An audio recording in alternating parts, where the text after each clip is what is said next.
সৃষ্টি করার জন্য সাহসী বিডিআর জওয়ানদেরকে প্রহসনমূলক মিথ্যা মামলায় ফাঁসানো হয়। মিথ্যা অভিযোগে কিছু বানোয়াট সাক্ষীর ভিত্তিতে বিচার নামে নাটকের মাধ্যম দিয়ে মৃত্যু দিক ঠেলে দেওয়া কর্মকর্তা এবং সেনাকর্তাদের একটি মধ্যে স্থায়ী অবিশ্বাস স্থাপনের জন্য। তাছাড়া এই হত্যাকাণ্ডের মধ্য দিয়ে খুনি হাসিনা অবৈধ ক্ষমতা অনির্দিষ্টকালের জন্য সুসংহত করার উদ্দেশ্য ছিল। এই হত্যাকাণ্ডে মূলত দেশি বিদেশি চক্রান্তের একটি নীল নকশা আঁকা হয়। আপনারা জানেন যে বাংলাদেশের সেনাবাহিনীর সাহসী সেনা কর্মকর্তার সুযোগ্য নেতৃত্বে বিডিআর এর সাহসী জওয়ানদের কার্যক্রমে সংক্রমিত সমৃদ্ধ বিডিআর তথ্য বাংলাদেশ রাইফেলসের ইতিহাস, বিডিআর এর গৌরবময় ইতিহাসের সাক্ষী সিলেটে পাদুয়ার যুদ্ধ, রোমারির বড়াই বাড়ির যুদ্ধ এবং আরো অন্যান্য ঘটনা যুদ্ধের বিএসএফ এর বিরুদ্ধে বিডিআর এর একত্র বিজয়। সমাজবাদী ভারত এর আগ্রাসী কর্মকাণ্ডের স্বাধীন বাংলাদেশের ভিতরে পরিচালনার জন্য ভারতীয় দালাল হিসেবে সরকার তদন্তের ইতিহাস এই কলঙ্কিত হত্যাকাণ্ডের জন্ম দেয়। খুনি হাসিনা এই হত্যাকাণ্ড অত্যন্ত চতুরভাবে সংগঠিত বিডিআর বিদ্রোহ বলে প্রতিষ্ঠিত করে দেয়। আমরা এতটুকুই বলতে চাই এখানে দাঁড়িয়ে যে আমাদের বিডিআর যারা জওয়ান ভিতরে আছে এদের সকলকে একমাত্র ফাঁসানোর জন্য, এদেরকে ধ্বংস করার জন্য সেনাবাহিনীর সাথে এদের একটা ভালো সুসম্পর্ক, ভাই ভাই যে সম্পর্ক ছিল সেটাকে ধ্বংস করার জন্যই মূলত এই যে হত্যাকাণ্ড, যে নীল নকশা শেখ হাসিনা তৈরি করেছিলেন সেটার ঘটনা ঘটায় 25-26 তারিখে। আমরা এটার একটি সুষ্ঠু বিচারের জন্য আমরা এসেছি। আমরা আশা করেছি যে এখন যে বর্তমান যে তদন্ত গঠন হয়েছে সেখানে আমরা ভালো কিছু পাবো। সেই ভালোর জন্য দাঁড়িয়ে যদি আমরা দেখতে পারি প্রথমেই যদি আমাদেরকে নম্বর একটা অনুচ্ছেদ এবং ব্যতীত দিয়ে আমাদের যারা জেলবন্দি ভাইয়েরা আছে তাদেরকে যদি এভাবে সরিয়ে দেওয়া হয়,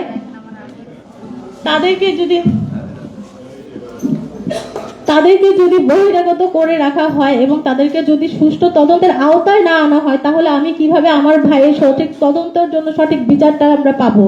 কোনোভাবে কি ফ্যাসিস্ট সরকার যে বিচারের রায় দিয়ে গিয়েছে আমার ভাইয়ের পক্ষে আমাদের ভাইদেরকে দোষী সাব্যস্ত করে, যেটা সম্পূর্ণ সাক্ষী যারা ছিল তারা সবাই ছিল শেখ হাসিনার কিমিত লোক, বা যারা ছিল তারা ছিল সবই প্ল্যানের একজন অংশ।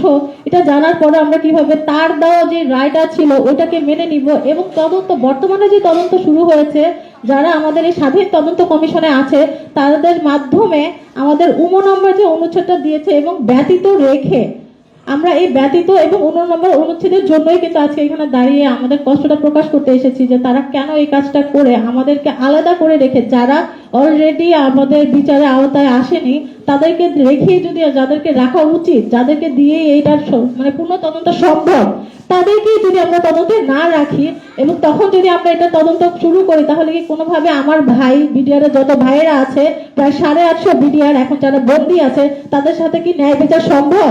বাংলাদেশের সরকারের কাছে বর্তমান যারা আছেন তাদের কাছে, বাংলাদেশের জনগণের কাছে আমার হয়তো বোন হিসাবে বিডিআর একটা মানে খুবই, আমি হয়তো একটা অসহায় বোন হিসাবে বলছি, আমার ভাই কি তাহলে ন্যায় বিচার পাবে? আমরা কি তাহলে আশা করতে পারি যেভাবে আমরা ন্যায় বিচার পাবো? আমরা তো খুব মানে 5 আগস্টের পরে খুবই আশা নিয়েছিলাম যে আমরা এখনো অন্তত পক্ষে আইনগতভাবে অথবা আমাদের যে জনগণ হিসাবে আমাদের যে অধিকার আছে বাংলাদেশের নাগরিক হিসাবে, সেই অধিকারটা আমরা সুন্দরভাবে আমাদের হাতে পৌঁছে যাবে, আমাদের ভাইয়ের কাছে পৌঁছে যাবে। দেশ স্বাধীন হয়ে যদি আমার ভাই স্বাধীন হতে না পারলো, বিডিআর ভাইদের সাথে যদি অন্যায়ভাবে তাদের ওই আগের বিচারে যদি বহাল রয়ে গেল, তাহলে এই পুরো তদন্ত আমরা কি বুঝতে পারবো? এই বিষয়ে আরো কিছু বলার জন্য আমাদের মাঝে আসবে এখন অ্যাডভোকেট আজিজ ভাই।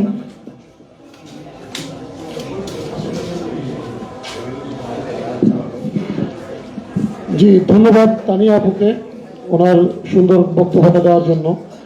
আসলে স্বৈরাচারী শেখ হাসিনা যে কাজগুলো করে গেছে বিডিআর সদস্যদের সাথে, তা কোনো কালেই কাম্য নয়।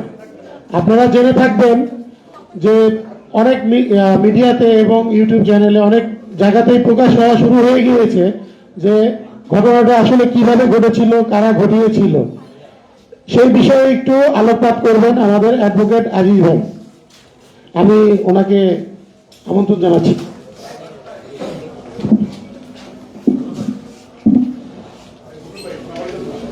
আসসালামু আলাইকুম। আমরা তো এই 5 আগস্টে আন্দোলন করছি ষড়যন্ত্রকে মোকাবেলা করার জন্য।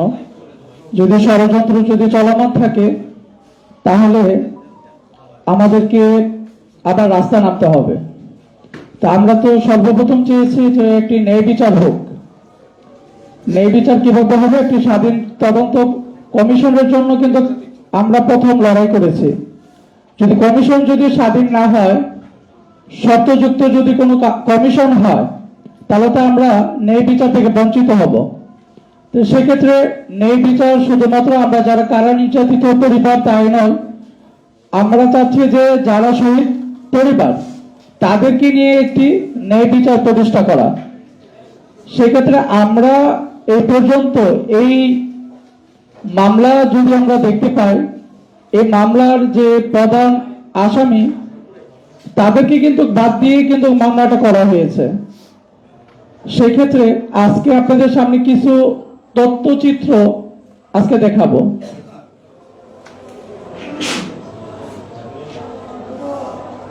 দৈনিক ইত্তেফাক,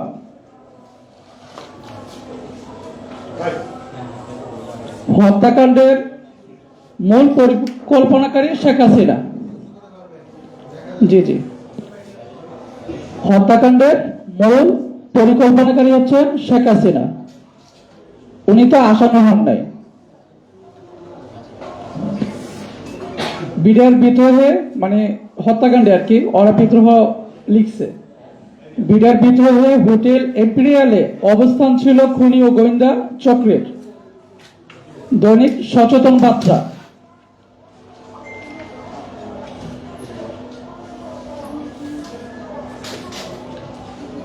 তাহলে তারাও তো মানে আইনের বাইরে আছে। দৈনিক যুগান্তর, বিডিআর বিদ্রোহের মাস্টার মাইন্ড হাসিনা গং, আনা হয় ভারতীয় কিলার গ্রুপ।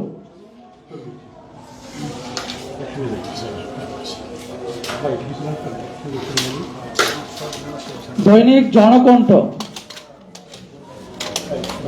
বিডিআর বিদ্রোহ আনা হয় ভারতীয় কিলার।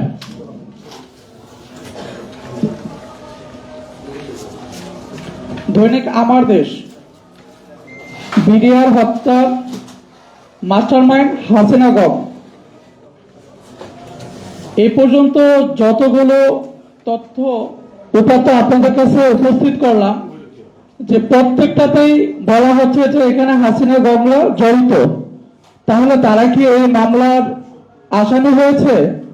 যদি আসামি না হয়ে থাকে তাহলে এই মামলাটাকে আমরা বলতে পারি যে একটি ষড়যন্ত্রমূলক মামলা।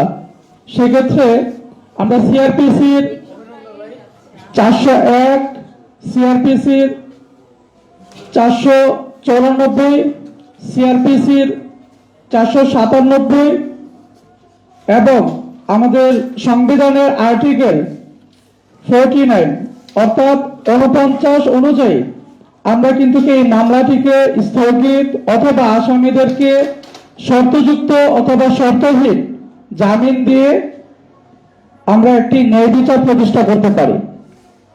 কারণ আমরা চেয়েছিলাম যে সর্বপ্রথম যদি কমিশন হয়, কমিশনের মাধ্যমে সঠিক তথ্য জাতি জানতে পারবে এবং মূল যারা আসামি তাদেরকে আমরা আইনের আওতায় আনতে পারবো। তো আমার উদারত আহ্বান থাকবে দেশ এবং জনগণের কাছে যে আপনারা যদি পিলখানা হত্যাকাণ্ডের যদি ন্যায় বিচার প্রতিষ্ঠা না করতে পারেন তাহলে বাংলাদেশে আর কোনো মামলা বা আর কোনো বিষয়ে ন্যায় বিচার পাবো বলে আমরা আশা করতে পারি না। কারণ জুলাই অভ্যুত্থানের মামলাও অন্যদিকে চলে যেতে পারে। সেক্ষেত্রে উদারত আহ্বান যে আরেকটা বিষয় হচ্ছে যে এখানে যে আমাদের মসজিদের কেন্দ্রীয় মসজিদের ইমাম সাহেব ছিলেন পিলখানার, ওনাকে কিন্তু হত্যা করা হয়। কারণ উনি চাক্ষুষ প্রমাণ ছিলেন। তিনি কিন্তু যদি সাক্ষী দিতেন বা উনি যদি সত্যটা তুলে ধরতেন তাহলে ওই সময় হাসিনা গংদের নাম উঠে আসতো। শুধু আমাদের ইমাম সাহেব নয়, মোট 47 জনকে রিমান্ডের নামে মেনে ফেলা হয়, যা তখন এই মামলার সত্য উদ্ঘাটনের ক্ষেত্রে সবচেয়ে বড় বাধা। এ পর্যন্ত মামলার বাধা হিসাবে আমরা যে বিষয়গুলো চিহ্নিত করতে পারছি, সেক্ষেত্রে আশা করি যে এই বিডিআর এবং বিডিআর হত্যাকাণ্ডের সাথে যারা জড়িত তাদেরকে এই জাতি সামনে তুলে ধরতে পারবে এবং তাদেরকে এনে সঠিক বিচার আমরা করতে পারবো। আমার দাবি হচ্ছে, আমি মানে দেশবাসী এবং সবার কাছে একটি দাবি নিয়ে আসছি এখানে, যে জেলবন্দি যে পরিবারগুলো আছে বা জেলে যে সদস্যরা আছে তাদেরকে মুক্তি প্রদান করা হোক শর্তযুক্ত অথবা শর্তমুক্ত। কারণ তাদেরকে যদি বাঁচিয়ে না রাখা হয় বা তারা যদি এই মামলার আওতায় না আসে, তাহলে আমরা সত্য থেকে অনেক দূরে চলে যাব।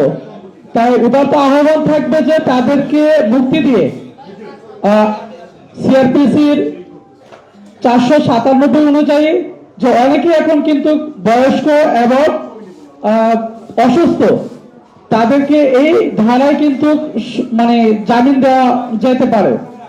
সেক্ষেত্রে জামিন নয়, তাদেরকে কিন্তু 401-এ তাদেরকে কি করা যায়, জি 401-এ তাদেরকে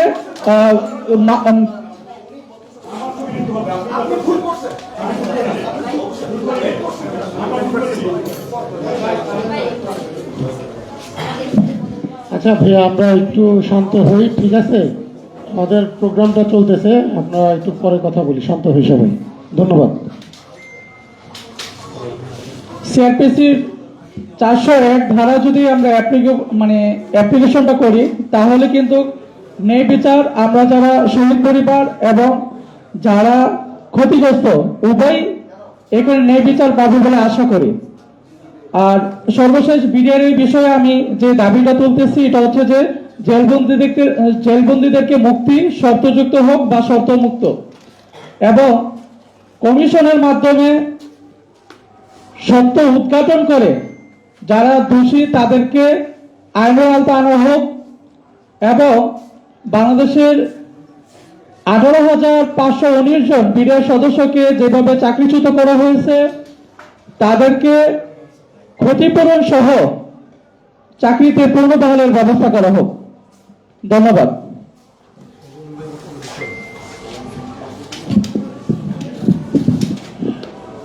ধন্যবাদ আব্দুল আজিজ ভাইকে। আমি আব্দুল আজিজ ভাইয়ের সাথে পুরোপুরি একমত। আমাদের এই যে পিলখানা হত্যার যে মামলাটা হয়েছে, দুটি মামলা, এবং যে প্রহসনমূলক রায়গুলো দেওয়া হয়েছে, এই রায়গুলো আমরা মানি না। আমাদের যে নতুন করে পুনরায় তদন্ত কমিশন গঠন করা হয়েছে, আমাদের দাবি হচ্ছে এই তদন্ত কমিশনের মাধ্যমে পুনরায় তদন্ত করে সঠিক দোষীদেরকে চিহ্নিত করে পুনরায় শাস্তির আওতায় আনা হোক। তো এই বিষয়ে একটু আলোকপাত করার জন্য আমাদের মাঝে উপস্থিত আছেন বিশিষ্ট ব্যক্তিত্ব এবং photo journalist Shahidul Alam sir. আমরা স্যারকে একটু আহ্বান জানাচ্ছি কিছু কথা বলার জন্য।